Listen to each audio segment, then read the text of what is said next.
We're getting into the St. Patrick's Day spirit today. We're getting a look at what it's like in Dublin, Ireland ahead of St. Patrick's Day. Gabe Saglie from Travel Zoo is joining us now from Ireland with more on what there is to do there. Hi, Gabe. Top of the afternoon to you. Hey, guys, great to join you.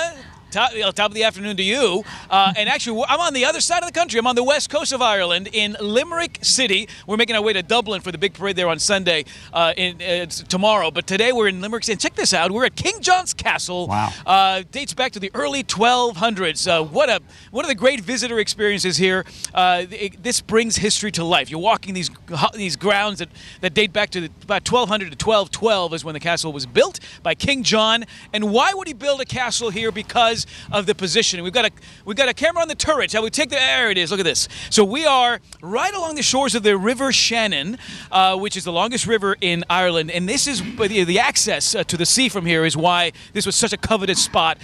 Today, Limerick City, the third largest city in Ireland, founded back in 812 by Vikings. And you know, St. Patrick's Day here, guys, it's not just a day. This is a week-long celebration. The party's already underway here. Big fireworks show tomorrow night, and of course the big parade here in Limerick will happen on Sunday, St. Patrick's Day. What's happening behind you, Gabe? It looks like they're jousting. So, okay. So these guys, I can't break this up. I mean, this guy's stay in character all day long. This is how discussions were settled back in the day. So these guys bring that aspect of history back to life. Indoors here at King John's Castle, we've got these great 3D interactive displays. Part of what I love about this also is the music. Okay, the music and the dance. This is Conor O'Shaughnessy, by the way. He is a social media sensation. He's one of the best accordion players you'll ever find. Mike here on the fiddle. He plays at Bunratty Castle down the way here, about 20 minutes away. Another one of these great visitor attractions. We've got the folks from Ballyhura. They make these great apple ciders with local apples. Check out Evan. Evan is with Quaid Candles. He's 14 years old. He wanted to buy an iPhone, and his mom said, "You got to earn you got to earn it." So he started a candle company. He's now the world's youngest entrepreneur, selling his candles at Shannon Airport, duty free, right? Yeah, in Shannon Airport, duty free. I'm the youngest entrepreneur and the world's oldest duty free. And did you make enough money for the phone? Yeah, I got a phone and a laptop, so we're going well. So the candles, I mean, they're a big hit. I mean, a local entrepreneur. And I have to say, Irish coffee, is my Irish coffee gone? I think I've already finished. Irish coffee was invented here, by the way, as I found out. They're very proud of their Irish coffee.